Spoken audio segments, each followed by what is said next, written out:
It happened in 2012.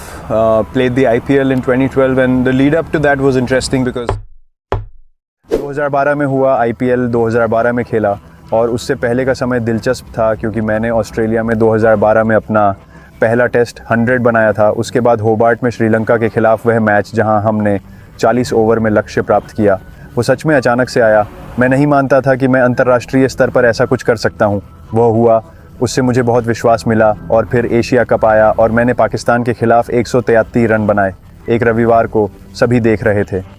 तो करीब 6 महीने में मेरे लिए सब कुछ बदल गया, पर मैं खेल की बुनियादी बातें भूल गया। मैं और अधिक तड़पने लगा और सोचा इस IPL में मैं सबको परास्त कर दूंगा।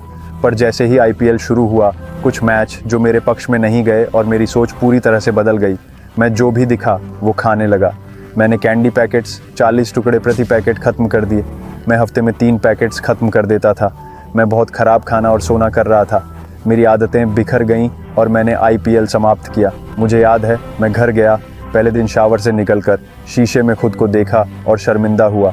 वाकई में मैंने खुद को देखा और सोचा मैं किसी और इंसान को देख रहा हूँ और खुद से कहा, देख, अगर तुम उच्चतम स्तर पर क्रिकेट खेलना चाहते हो तो ये तरीका नहीं है। अगले दिन से मैंने अपने खान पान, ट्रेनिंग का तरीका, सब कुछ बदल दिया।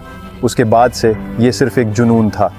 देखो, जब मैं मैदान में कदम रखता हूँ, मुझे यकीन होना चाहिए कि मैं सर्वश्रेष्ठ हूँ, क्योंकि मेरी सोच, जैसा मैंने कहा, खेल शुरू करने के पहले समय से ही स्पष्ट थी। मैं किसी को यह नहीं सोचने दूंगा कि मैं आसानी से हार मान लूँगा। तो मेरी सोच थी, मैं ऑस्ट्रेलिया जाऊँगा और कैसे इन लोगों के खिलाफ रन बनाऊँगा। मैं वहाँ सिर्फ टिकने नहीं जा रहा था, घर वापसी से लेकर ऑस्ट्रेलिया दौरे तक। मैं आपको वादा करता हूँ, मैं हर दिन जिम में कसरत करते हुए ये सोच रहा था कि मैं मिशेल जॉनसन, मैं इन सभी को मैदान भर में मार रहा हूँ। ये चीज़ें आखिरकार सच हो गई क्योंकि मैंने खुद को इतना समझा लिया था कि जब मैं वहाँ पहुँचा तो बिल्कुल निर्भीक था और सब कुछ अपने आप बहने लगा। सच कहूँ तो उस ऑस्ट्रेलिया दौरे से पहले मैं हर विदेशी दौरे को एक इंजीनियरिंग परीक्षा की तरह लेता था, जिसे मुझे किसी तरह पास करना था और लोगों को दिखाना था कि मैं इस स्तर पर खेल सकता हूँ। पर वहाँ मैंने महसूस किया कि जब आप गिरे होते हैं तो मुश्किल से कोई आपकी मदद को आता है। मुश्किल से कोई मेरी तरफ देखता था और कहता था, सुनो, चलो साथ मिलकर तुम्हारे खेल को गति दें। सभी मेरे पीछे पड़े थे चारों ओर से। तो मैं सोचता था, क्या मैं इन लोगों को गलत साबित करने के लिए खेल रहा हूँ? किस लिए? मेरा इनसे कुछ लेना देना नहीं और वास्तव में इनका मेरी ज़िंदगी में कोई योगदान नहीं। तो मैं घर वापस आ गया। मैं काफ़ी समय तक निराश रहा। उस समय की अच्छी बात यह थी कि मैंने समझा कि कौन मेरे साथ था, कौन नहीं। चीज़ें इस हद तक छन्नी हो गईं कि घर वापस आकर मैं बहुत आराम महसूस करने लगा। मैंने सोचा, ठीक है, मैंने अब नीचे की सीमा छू ली है। कोई मुझ पर विश्वास नहीं करता। सभी सोचते हैं मुझे टेस्ट क्रिकेट नहीं खेलना चाहिए। तो मैं क्या कर सकता हूँ? मैं बस जितना हो सके उतनी मेहनत कर सकता हूँ। मेरे लिए एक बात हमेशा से स्पष्ट थी, जब मैं मैदान में कदम रखूँगा, मैं हर खेल में 120% दूंगा। और एक बात जो सच है, कोई भी मेरे खिलाफ इसे नहीं गिन सकता। जब तक मैं ये खेल खेलूँगा, मैं इसी तरह खेलूँगा। यही मेरी पहचान है। अगर मेरी सोच मैदान में सीधी है तो मैं खुद न कर पाने वाली चीज़ों के लिए दूसरों का इंतज़ार नहीं करूँगा। मेरे लिए हर गेंद एक घटना है, हर पल अपनी टीम को जिताने का मौका होता है। और यही कारण है कि आप मैदान पर कदम रखते हैं। आपको उस समय को महत्वपूर्ण बनाना होता है। अगर आप मुझसे कहें कि मुझे कल इस खेल से दूर जाना होगा, मैं बिना किसी अफसोस के जा सकता हूँ, क्योंकि जब से मैं इंडियन क्रिकेट टीम में शामिल हुआ, मैंने हमेशा टीम के लिए किया है। मैं स्टेडियम में प्रवेश करते ही 40-50 हज़ार लोगों से नियमित रूप से ह्यूटिंग का सामना करता रहा हूँ। अगर मैं उन 50 हज़ार लोगों पर ध्यान दूँ तो मैं एक भी गेंद नहीं खेल सकता। मेरे लिए यह एक अवसर है। ये मेरे लिए कहने का एक मौका है कि ठीक है, चुनौतियाँ मेरे खिलाफ हैं, चलो खुद को परखते हैं कि मैं कितना अच्छा हूँ। मेरे लिए हमेशा 2 विकल्प रहे हैं, या तो लड़ो या भागो, और मैंने कभी भागना नहीं चुना। देखिए, मैं भाग सकता हूँ।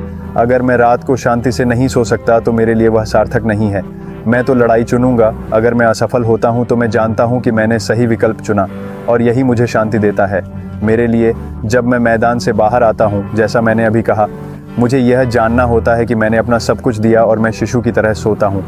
उसके बाद कुछ भी मुझे विचलित नहीं कर सकता, क्योंकि मनुष्य के रूप में मेरी क्षमता में ईश्वर ने मुझे स्वस्थ मन, स्वस्थ शरीर और एक ऐसा अवसर दिया है जिसे हर कोई चाहता है। इसलिए मुझे उसके प्रति ईमानदार रहना होगा, मुझे उसके अनुरूप रहना होगा।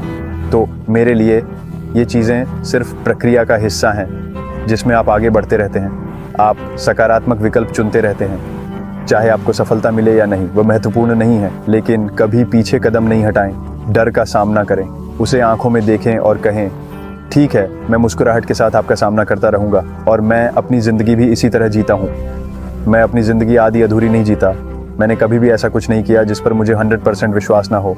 तो मेरे लिए, जैसा मैंने कहा, अगर आप चाहें कि मैं अभी चला जाऊं, तो मेरे पास जीवन या क्रिकेट में कोई अफसोस नहीं होगा, लेकिन ये संस्कृति मेरे लिए अधिक प्यारी है और मैं अपनी क्षमता से हर संभव प्रयास करूंगा। चाहे आप एक टेस्ट मैच हारें, मैं चाहता हूं कि हम जीत के लिए जाएं, न कि सरेंडर करें या टेस्ट मैच के तीसरे या चौथे दिन बचाव की कोशिश करें। मेरे लिए ये बस स्वीकार्य नहीं है। तो मेरे लिए, जैसा मैंने कहा, मील के पत्थर मायने नहीं रखते। अगर मैंने अपने करियर में मील के पत्थरों के लिए खेला होता तो शायद मेरे पास आधी भी उपलब्धियां न होती। तो मेरी सोच काफ़ी स्पष्ट है और हमारे लिए यह सिर्फ उत्कृष्टता की खोज है।